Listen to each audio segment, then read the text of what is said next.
pensar que a eloquência é apenas uma questão de lábios. Existem outras formas de eloquência? Existe a eloquência do silêncio. Muitas vezes fala mais alto do que esta. Existe a eloquência dos atos, a eloquência do caráter, que muitas vezes são mais persuasivos do que a eloquência do discurso. O tema da incapacidade de Moisés ele é apresentado muitas vezes no texto bíblico. Só que também muitas vezes aparece no texto bíblico a ideia e o tema de que Deus torna o fraco forte. Deus transforma o insignificante em poder. Deus transforma o último em primeiro. Queridos, a palavra é de Deus, o poder é de Deus, a libertação é de Deus, pertence a Ele, não vem do homem. Não importa quem seja o homem. Muitas vezes a impressão de que falar sobre as nossas limitações parece humildade. Você já percebeu isso? A gente tem constantemente o costume de falar sobre as nossas limitações. Eu não consigo, eu não tenho esse treino, eu não tenho essa habilidade. Muitas vezes isso parece soar humildade, mas a humildade que apenas relembra as nossas limitações, sem contar com aquele que não conhece limitações, não é justificado. Gostaria de enfatizar algo também que é fundamental, além daquilo que eu já disse antes, que o poder não tem a ver com nossas habilidades, nem com as nossas inabilidades, mas com a nossa disponibilidade. Além disso, a limitação não pode ser considerada como desqualificação. Em outras palavras, limitação não é sinônimo de desqualificação. No serviço a Deus, não existe nenhuma relação entre aquilo que nós somos e aquilo que nós podemos fazer, se nós levarmos em conta de quem é o poder. Observe que o problema de Moisés também não é nenhum problema para Deus. Deus responde: quem fez a boca do homem? Deus relembra o seu poder criador. E com um único golpe, Deus desmonta essa desculpa de Moisés. Tanto a desculpa sociológica como a desculpa psicológica eram boas desculpas, mas que não têm nenhum lugar diante do Todo-Poderoso. O que sobra então? O que nós temos aqui? Nada além do próprio Moisés. Ali, completamente despido, sem qualquer escape e sem qualquer lugar para se esconder. Ele tinha apresentado as suas objeções, mas elas haviam sido destruídas. Moisés então tenta a sua última rota de escape. Versículo 13 apresenta: ah, Senhor, envia aquele a quem tu has de enviar, menos a mim. Tudo muito bem, mas eu não sou o homem para esta obra. Versículo 14 diz então: a ira do Senhor se acendeu. Aqui, a dúvida de Moisés, ela se torna uma desconfiança. A desconfiança se torna rebelião. Por isso, a ira do Senhor se levanta contra ele. O mais curioso é que a gente vê que Deus não torna as coisas mais fáceis para Moisés. Ao invés de enviar uma outra pessoa, ao invés de enviar um outro milagre para curar essa desabilidade dos lábios, Deus envia Moisés para a batalha com a sua língua pesada, com os seus lábios pesados. Ele meramente oferece a Arão como sendo seu intérprete. E aqui, queridos, está uma importante lição.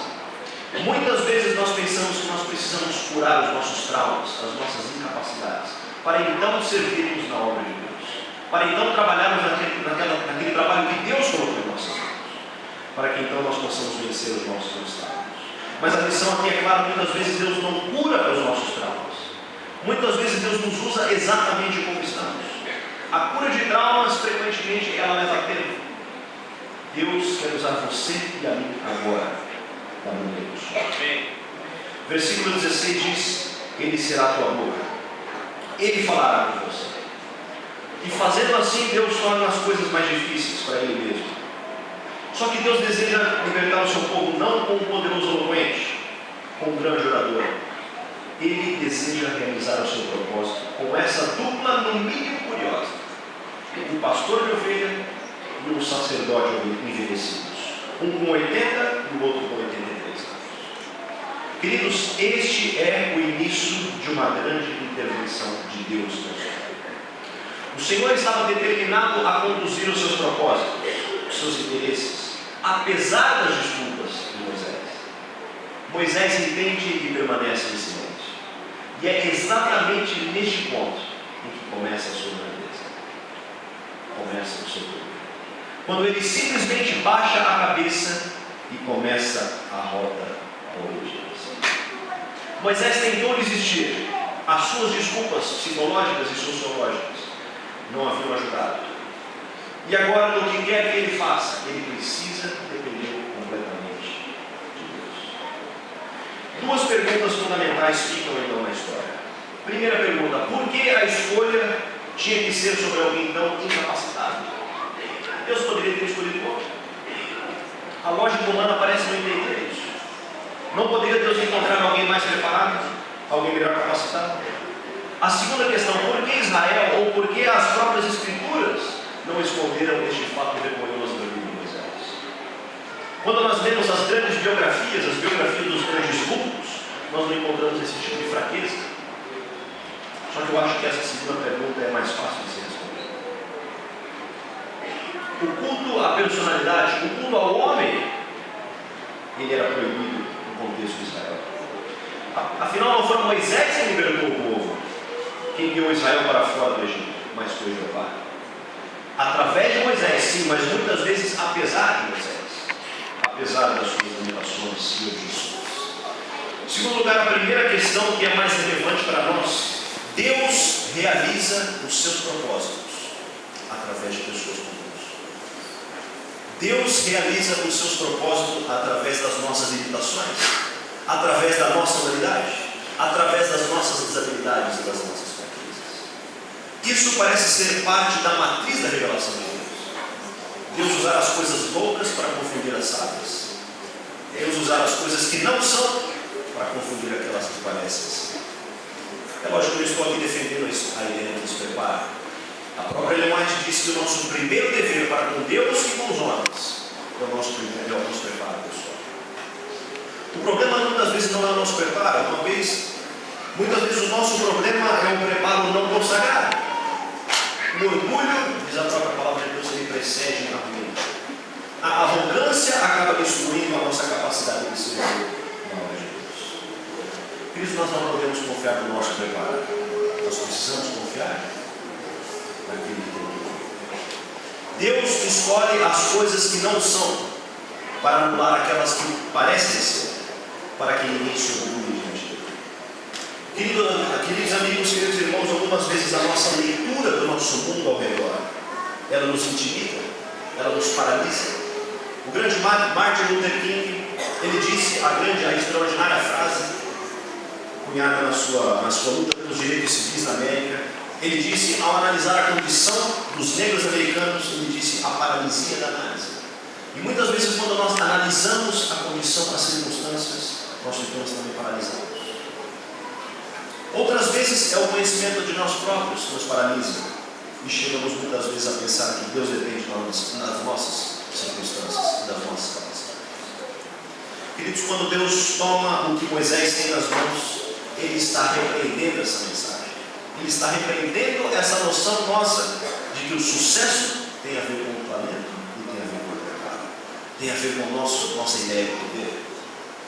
O poder e o sucesso não tem a ver com a nossa ação, com a nossa atuação. O poder e o sucesso tem a ver com a atuação de Deus.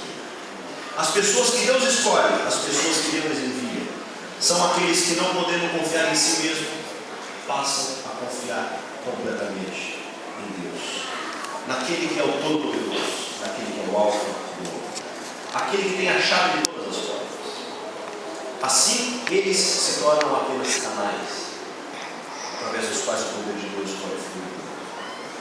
Queridos amigos, o sucesso ele não está sobre a nossa posição, mas na nossa disposição. O que realmente conta não é a nossa habilidade nem a nossa desabilidade, mas a nossa disponibilidade. Limitação não é sinônimo de desqualificação. E o livro de Hebreus, no capítulo 11, ele oferece o testemunho permanente de Moisés. Capítulo 11, verso 27. Pela fé, Moisés abandonou o Egito, não temendo a cólera do rei, mas permanecendo firme como aquele que vê o invisível. Isso quando lemos no capítulo 4 do livro de Êxodo, no versículo 20. Quando Moisés é dito na narrativa que toma o cajado e parte em direção do Egito, o texto bíblico nos diz: Moisés tomou nas suas mãos a vara, o cajado de Deus. Queridos, eu espero nessa manhã que aquilo que você tem em mãos se torne um símbolo de seu Deus. Que o poder do grande refinador ele possa realmente purificar você e usar você assim como você, apesar das suas limitações, apesar das suas desqualificações. Você possa confiar de maneira completa naquele que tem tudo. Deus abençoe você. Amém.